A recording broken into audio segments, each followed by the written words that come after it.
Hola a todos.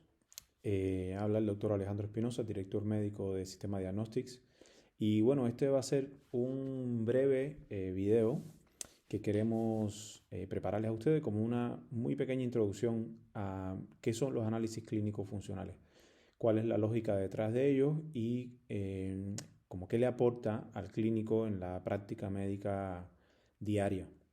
Como vamos a ver, es una lógica completamente nueva, diferente, que abre un nuevo horizonte completamente nuevo frente a las enfermedades que los médicos vemos en la práctica clínica que más trabajo nos cuesta, que son los casos complejos, los pacientes con enfermedades crónicas no transmisibles. Entonces, bueno, ahí la medicina funcional nos va a dar muchísimas herramientas para esto. Así que bueno, vamos a ir avanzando poco a poco. Eh, a ver, aquí viene. Ok. Bueno, lo primero es que quisiera hablar de las diferencias. Es decir, nosotros venimos de un contexto, hemos crecido en un contexto de la formación de medicina, donde desde el punto de vista convencional, lo que nosotros buscamos en el diagnóstico está enfocado siempre y lo que nos han enseñado es llegar a la entidad nosológica, ponerle nombre a la enfermedad. Y eso sabemos que está en relación con una clasificación internacional de las enfermedades y uno dice el paciente tiene tal enfermedad y cumple con una serie de normas, digamos, en la práctica médica al hacer esto. Entonces, para esto, para llegar a ese diagnóstico, vamos a poner un caso típico, la diabetes mellitus tipo 2, pues uno ve que el paciente en una prueba de laboratorio de una glicemia en ayunas tiene más de 126 miligramos o en una prueba de tolerancia a la glucosa tiene más de 100, bueno, entre 140 y 200 ya es un problema de falta de manejo adecuado de la glucosa y por encima de 200 un diagnóstico de diabetes también. Entonces, las variables en sangre nos ayudan a nosotros a categorizar al paciente y decir el paciente está en esta condición. Para eso, en la lógica de la fisiología y la fisiopatología de las enfermedades, a nosotros nos enseñan que hay una relación directa entre, por ejemplo, hay un mal manejo de la glucosa y pensamos directamente en el páncreas, o pensamos que el asma bronquial es un problema pulmonar, o pensamos que una afectación muscular solamente es un tema de arreglar el músculo y tal. Vamos a ver que desde el punto de vista funcional esto cambia bastante. En primer lugar, no nos interesa tanto en la medicina funcional conocer qué nombre le ponemos a la enfermedad. Ya sabemos que hay que cumplir con las normas y de pronto ayuda a tener un lenguaje común, pero lo que más nos interesa saber es no qué nombre tiene la enfermedad, sino quién la tiene. ¿Cuál es el patrón que tiene este individuo por el cual se manifiesta fenotípicamente este conjunto de síntomas y signos de una manera muy particular? Eso nos interesa mucho. La otra cosa es que correlacionamos los resultados de distintas variables. Es decir, yo podría pensar que alguien tiene una hiperglicemia matutina, pero al mismo tiempo estamos atando otros cabos, de manera que yo puedo pensar de qué manera, por ejemplo, el cortisol puede estar generando una hiperglicemia matutina y eso me puede estar diciendo que la mejor manera de controlar esto a lo mejor es evitando el estrés crónico y no necesariamente regulando el metabolismo o la ingesta de carbohidratos en el día. Entonces eso me permite mucho analizar en contexto otras variables, me permite mucho personalizar este plan. Y por último, más allá de ponerle nombre a lo que el paciente tiene, está más enfocado en comprender el terreno, es decir, qué es lo que está detrás de lo que estamos viendo. Eso es lo que a nosotros nos interesa porque muchas veces tapar los síntomas o la manifestación no es suficiente, sino más bien tenemos que tratar de comprender desde dónde viene la causa. Y sabemos en medicina que uno puede tener una variable que, como el ejemplo que acabo de poner, es decir, la glicemia no necesariamente siempre está en relación con la cantidad o la ingesta de carbohidratos de una persona. Claro que es un factor, pero no es el único. Pacientes que toman esteroides tienen hiperglicemia inducida por el tratamiento y no necesariamente se controla cuando le controlamos la carga glicémica en la dieta. Entonces, vamos a ver, desde el punto de vista de la medicina funcional, hay tres criterios que son extremadamente, no son los únicos, pero son los que más ponen los pilares de los fundamentos de la práctica de la medicina funcional. El primero es que es una medicina personalizada.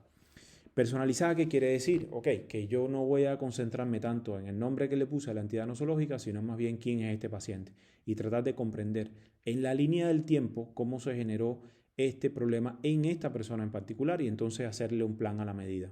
No un plan a la enfermedad, no seguir la norma normalmente de la medicina interna donde me dice que yo tengo que darle tal hipoglicemiante o tal antihipertensivo o usar este inmunomodulador, sino más bien preguntarnos más allá de lo que se ve en esta persona en particular, cómo se generó para poderle hacer un plan a la medida. La otra cosa, y esto es muy relevante, es hablar de la reversibilidad. A todos nos han dicho que las enfermedades crónicas transmisibles son controlables, más no reversibles. Pues esto no es cierto. La verdad es que cada vez hay más datos en estudios de epigenética, donde se estudia cómo se expresan los genes en ciertas enfermedades y cómo se dejan de expresar, cómo se regresa a un estado latente de nuevo bajo cierta influencia de factores del estilo de vida. O sea, esto es muy importante porque asimismo como, por ejemplo, una disfunción endotelial nos lleva a una hipertensión arterial, nosotros podríamos cambiar eso si cambiamos los patrones que están generando esto, que ya sabemos mucho y tenemos muchas herramientas para intervenir. Y la otra, este otro pilar es muy importante, es la visión sistémica, es la visión de todo el cuerpo completo conectado como una gran red donde todos estos nodos que pueden ser el pulmón, los órganos digestivos, el sistema inmune, todo esto está conectado de alguna manera y las manifestaciones que vemos nosotros en un órgano no necesariamente quiere decir que debemos enfocarnos solo en ese órgano. Un tratamiento típico así, como el asma bronquial, donde usamos broncodilatadores, por ejemplo, y luego algún inmunosupresor o inmunomodulador más bien. Esto nos permite controlar, claro, el síntoma, pero no necesariamente estamos corrigiendo los factores de fondo en esto que es una enfermedad donde sin duda hay propensión familiar y genética familiar, pero no necesariamente la persona tiene que terminar con asma bronquial. Es decir, tiene que haber unos factores en la vida de este individuo para que se manifieste. Y si nosotros comprendemos esta relación, podría ser que de pronto nos damos cuenta que es mucho más redituable en beneficio de la salud del paciente que hagamos una modificación desde el tubo digestivo para modular la respuesta inmune que se está manifestando en la zona pulmonar. Entonces, esta visión de ver las relaciones más allá de la localidad son básicas en la medicina funcional. El otro factor que yo creo que vale la pena y no queremos pasar por alto en esta breve introducción es la visión que tienen los análisis funcionales. Este es un tema muy importante porque como todos venimos de una visión convencional donde el diagnóstico está basado en una cifra y esta cifra coloca o categoriza al paciente de una manera, tenemos que abrirnos a otro tipo de entendimiento. Y aquí les puse solamente un ejemplo, que es un ejemplo muy sencillo, donde cómo nosotros encontramos la deficiencia de vitamina B12. A muchos nos han enseñado que en la sangre uno puede medir la B12 y es verdad, pero eso es el nivel de B12 en la sangre, lo que está circulando. A nosotros nos interesa saber cuál es el nivel de B12 que está en los tejidos, que está utilizándose en los procesos en los cuales la B12 es necesaria. Y para eso se usan lo que se llaman marcadores funcionales. Un ejemplo de estos marcadores es el ácido metilmalónico, donde esta sustancia, que ya vemos que se va a convertir en succinil-CoA, esta sustancia necesita del adenosylcobalamín, que es un derivado de la vitamina B12. Nosotros podemos tomar la vitamina B12 siempre recomendamos en forma de metilcobalamina, y gracias a esta sustancia es que esta coenzima permite o activa a la enzima que permite esa conversión del metilmalonil-CoA al succinil-CoA. O sea, para nosotros, y está muy establecido, esto está en los papers muy fácil, cualquiera lo podemos revisar, el ácido metilmalónico es una fuente confiable, de hecho es la fuente recomendada ideal para medir los niveles de vitamina B12 y no en sangre. De pronto nos ha tocado ver personas de la tercera edad con cuadros de deficiencia en la memoria, en la atención, con clarísimos señales de deficiencia de vitamina B12, pero lo medimos en sangre y está bien. Y lo que pasa es que eso no es suficiente. ¿Por qué? Porque en la sangre siempre es el último compartimento donde el cuerpo trata de mantener los niveles óptimos. Y definitivamente las reservas pueden estar bajas. Y eso le pasa a la mayoría de los nutrientes cuando los medimos en sangre. Por eso se prefieren los marcadores funcionales. Y el caso de la vitamina B12 es un muy buen ejemplo. Ahora, en los análisis funcionales tenemos otros marcadores. Esto se ha enriquecido muchísimo en los últimos 30 años.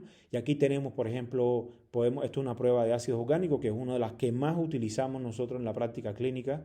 Y vemos, por ejemplo, que aquí podemos ver cómo el cuerpo está quemando los ácidos grasos como fuente de energía en la oxidación de los ácidos grasos, cómo utiliza los carbohidratos como fuente de energía, cómo está la producción de energía a nivel de la mitocondria. Eso lo podemos medir también. Pero también podemos ver la suficiencia de las vitaminas B, así como puse el ejemplo de la B12, que lo estamos viendo acá en la variable número 20, pues estamos viendo también que los de arriba, el ketoisovalerato, el ketoisocaproato, todos estos marcadores nos ayudan a nosotros a saber cuándo hay deficiencia de vitamina B1, de vitamina B3 y luego de vitamina B6, como el santurerato. Entonces, todo esto nos ayuda a saber de verdad cuáles son los desbalances que tiene una persona en particular. Entonces, esta es una manera importante de medirlo. Hay otras maneras. Aquí les voy a poner un ejemplo de la medición, por ejemplo, de ácidos grasos. Los ácidos grasos esenciales son clave para un montón de procesos biológicos, como los omega 3, los omega 6, y la mayoría de las personas tienen graves desbalances de estos ácidos grasos. Recordemos que sin esto, por ejemplo, las membranas biológicas no funcionan, y las membranas biológicas es donde nos jugamos el todo por el todo de la comunicación celular.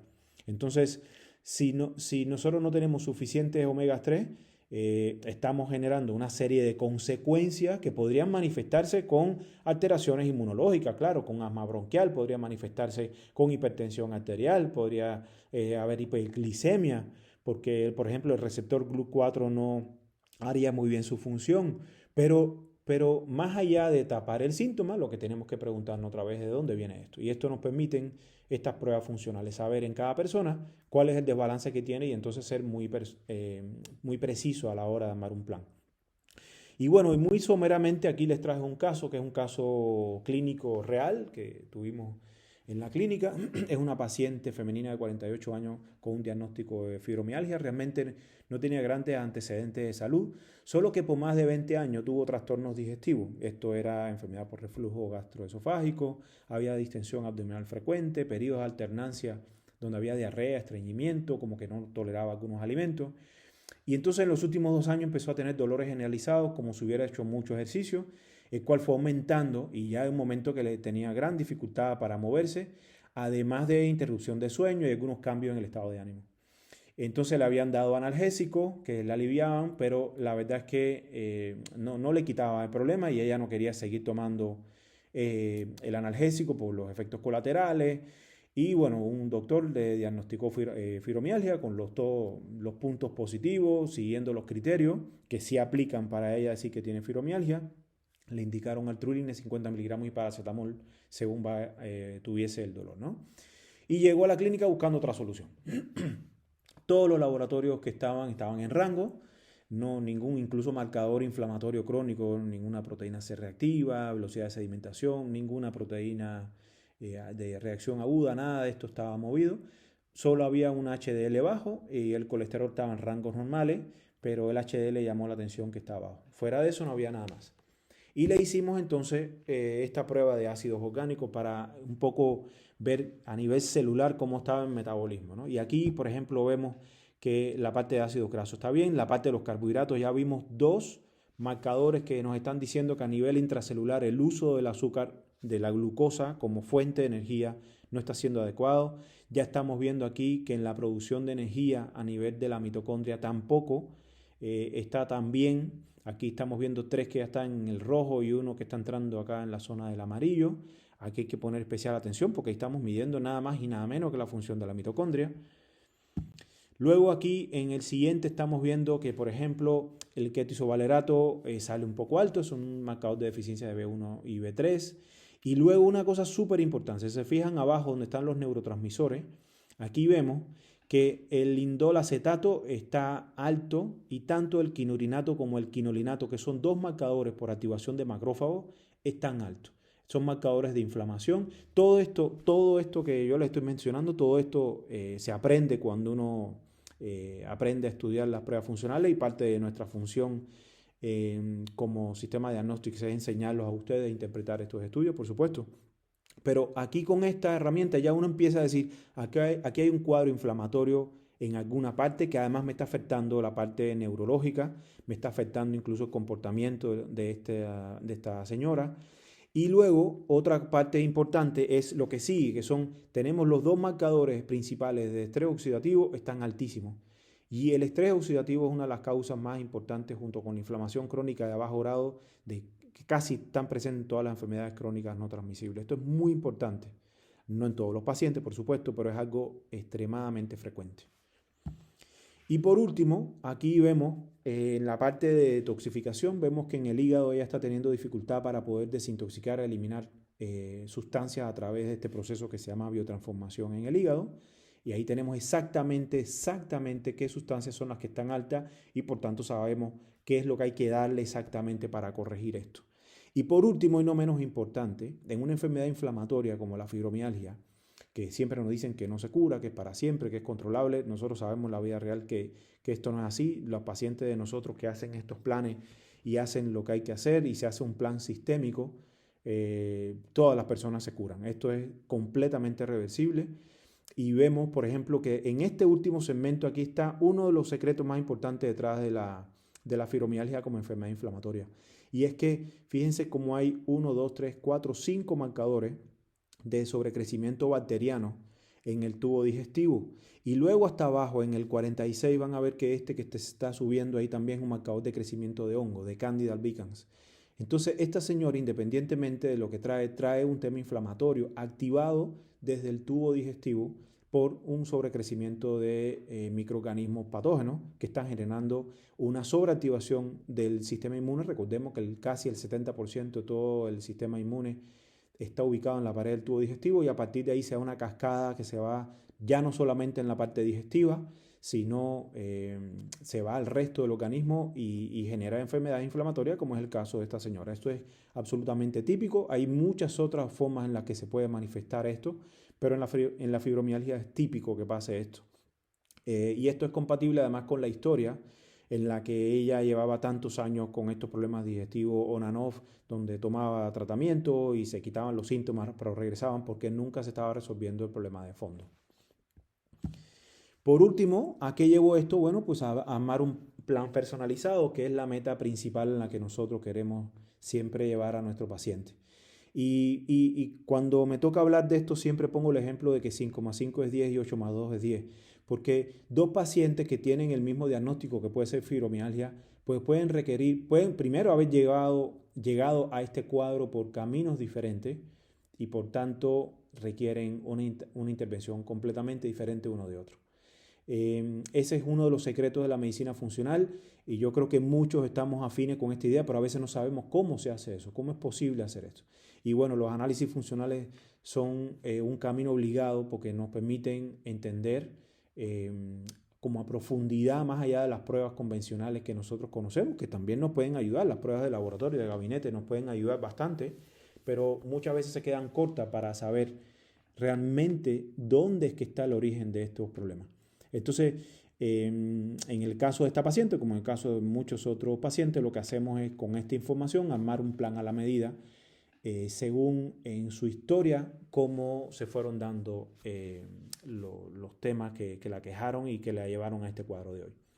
Entonces, bueno, esto es una introducción muy rápida, espero que haya sido de utilidad para darle una entradita solamente a empezar a empaparnos de este concepto de los análisis clínicos funcionales. Esperemos que nos sigamos viendo pronto y van a haber más informaciones en camino. Así que bueno, muchísimas gracias a todos y cuenten con nosotros para apoyarlos en este proceso de la introducción, del aprendizaje de este nuevo paradigma de análisis clínico. Saludos a todos.